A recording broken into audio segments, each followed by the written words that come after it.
A big lawsuit to tell you about in one of the worst states in the country when it comes to gun laws. And this is a good lawsuit that should destroy what's going on. And just follow along. There's a lot to it, but this is actually going to affect everybody in the country. What's up, everybody? Jared here with Guns and Gadgets, your premier source for Second Amendment news that you won't hear anywhere else. And today we're breaking down a massive federal lawsuit that was just filed yesterday against the Commonwealth of Massachusetts, one that could have serious implications for how non-residents, and if you don't live in Mass, you're a non-resident no matter where you live, so this affects you, how y'all exercise your Second Amendment rights inside the Commonwealth of Massachusetts. If you've ever traveled to Massachusetts, to see where the Revolution started, to go to Lexington or Concord, to see where Paul Revere is buried, to go see old Ironsides, just to go, see anything, to travel, to be a tourist. Or if you've traveled through, maybe you worried about whether you could legally carry, or maybe you've dealt with the nightmarish license to carry application process for non-residents. This fight is for you as well. So make sure you like, subscribe, and share the video because this one should make history relatively easily. Real quick, if you're tired of woke, weak-ass coffee that lets you down, wake up to Blackout Coffee, the bold American brew for true patriots. Our small batch roasted masterpieces like 1776 Dark Roast and Cinnamon French Toast, they're all created from elite beans and shipped fresh within 48 hours of roasting them. We have explosive flavors like blueberry crumble and double dark chocolate and much more, all as strong as your love for freedom. I always get people that come over and they see some of our limited edition roasts that are sitting here as I try them. The bourbon peach cobbler or caramel rum crunch, Cupid cherry, vanilla hazelnut, the list goes on and on. These limited edition flavors are only available with our flavor of the month subscription, so check it out. We also have a Roaster's Choice of the Month, which is limited edition like Mama's Bear, Lucky Field, or Tanzania Peaberry. These are things that don't make the regular stores, so subscribe up, get the good stuff. The limited editions, we only make enough for how many subscribers we have. So join the revolution, subscribe and save, or grab some K-Cups or our individual premium instant coffees to take on the go. Bold taste, zero compromise, and values that fight back. Check us out at blackoutcoffee.com/GNG. Use code GNG10 to save on every order and fuel your freedom today. Some quick background on this case because, like I said, it affects everybody in the country if you don't live in Massachusetts. On August 13th, 2025, a group of gun owners and two strong Second Amendment organizations, my friends at the Second Amendment Foundation and my friends at Gun Owners Action League, or GOAL in Massachusetts, filed a federal civil rights lawsuit in the U.S. District Court of Massachusetts. The complaint targets four major Massachusetts officials: Attorney General Andrea Joy Campbell, she's an ass clown; Secretary of Public Safety Terrence Reedy, he's a clown; State Police Superintendent Jeffrey Noble, clown; and Commissioner of Criminal Justice Information System Services, CJIS, Criminal Justice Information Services, Jameson Gagnon. Now, they're all being sued in their official capacities for enforcing a licensing scheme that the plaintiffs say is unconstitutional, especially when it comes to non-residents trying to lawfully carry firearms in the state. That whole right to keep and bear arms thing. Well, the suit was brought under 42 USC Section 1983, that's a big one, for violations of the Second and 14th Amendments, and could be a game changer if it reaches the right court. Let me paint this picture for you. If you're a non-resident of Massachusetts and you want to carry a firearm, even for self-defense, you're forced to apply for a temporary license to carry under Massachusetts General Law, Chapter 140, Section 131 Foxtrot. Even myself, now as a resident of Tennessee, this affects me as well. Here's the kicker. It's only valid for 1 year, these non-resident LTCs. Residents in the state, they get 6 years. Now, I will pause real quick because I get it on every video. If you're not a regular viewer here, you might not know that I believe that concealed carry permits are unconstitutional. Charging a fee for a license to exercise a right is unconstitutional. We're on the same page. I'm just reporting the news, so sometimes people get fired up on that. Like I said, residents get 6 years, non-residents 1. For non-residents, there's no grace period when it expires, meaning if it expires today, tomorrow you are unlicensed. You're forced to appear in person at the FRB. That's the Firearms Record Bureau. It's in Chelsea, Massachusetts. There's only one spot. It's just outside of Boston. And if you miss that appointment, you go basically to the back of the line and wait months and months again to be delayed for your appointment. Now, according to the lawsuit, even though state law mandates that LTCs be processed in 40 days, in reality, non-resident licenses can take 4 to 6 months or longer with zero accountability by a bunch of bureaucratic clowns in Massachusetts. And the real slap in the face, you can be prosecuted as a felon for possessing or carrying a firearm if your license is delayed or in process, but it's expired. Like I said earlier, if it expires today and tomorrow I'm traveling through Massachusetts, arming myself like my rights are, like Constitution says I can do.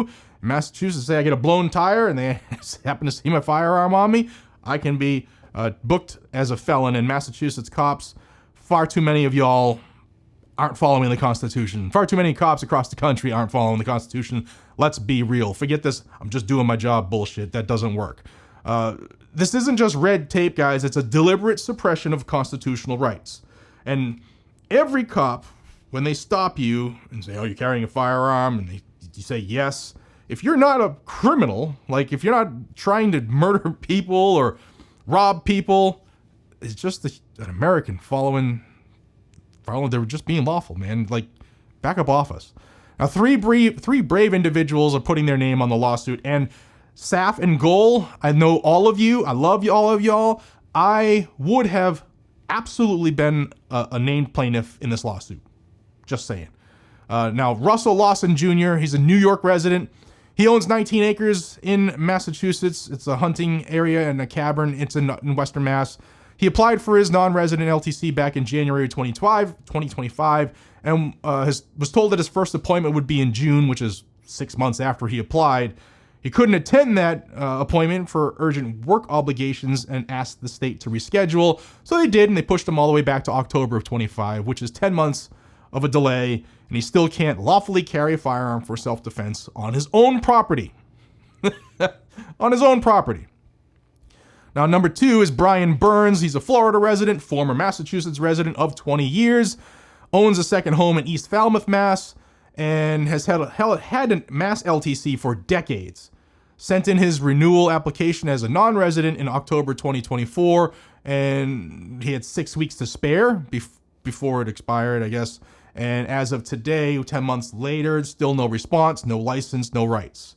Now, the FRB, the Firearms Record Bureau, they don't return calls or emails, and their voicemail is usually full and totally unreachable, including for police departments. We used to try to call them a lot, and they'd, good freaking luck. Number 3 is Christopher Penta. He's a New Hampshire resident. He regularly travels to Mass for work and to visit family. He's also a former Massachusetts resident. He applied for his renewal in April of 2025. His license expired in June. He didn't get it renewed until mid-July, which was 5 weeks without a valid LTC. And after repeated calls and emails, there were 0 answers. Guys, these are not gun nuts. These are not the people running around robbing people. These are law-abiding Americans trained, because you have to take that stupid class in Massachusetts, a government telling you how to exercise your right.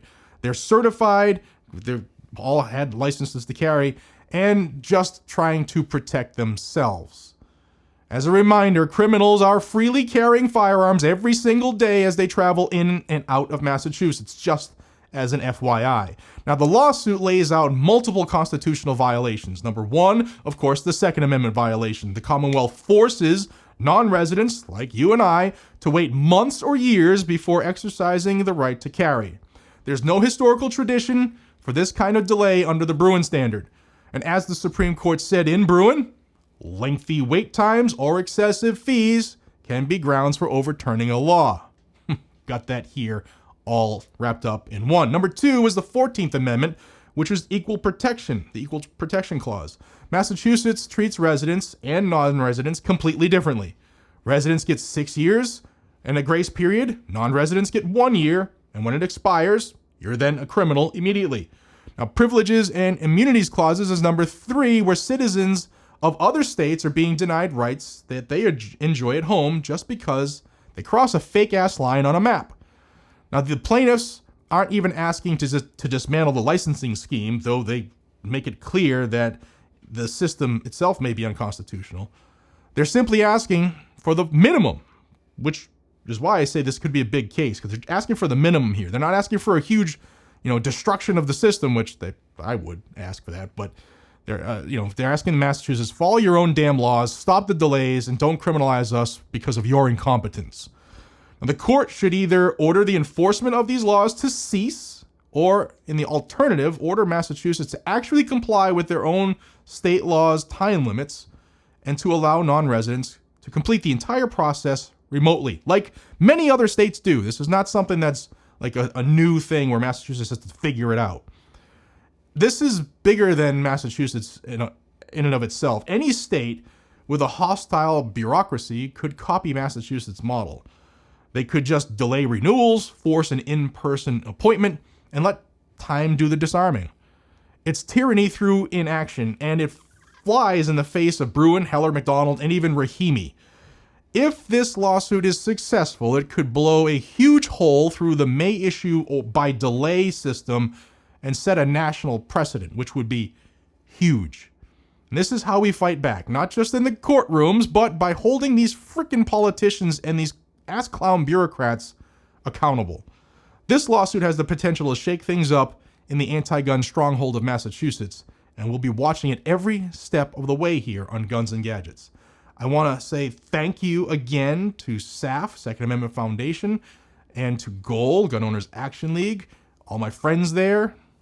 I will help you any way you need to destroy the Commonwealth in this lawsuit.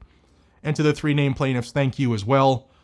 If you want to stay updated on this case and all things Second Amendment, hit that subscribe button, tap the notification bell, and make sure to share this video with anyone who believes in the right of self-defense, no matter what zip code they're standing in. And hey, like I said, support groups like SAF and GOAL. They're out there putting in the work to defend our rights in court, and it's expensive.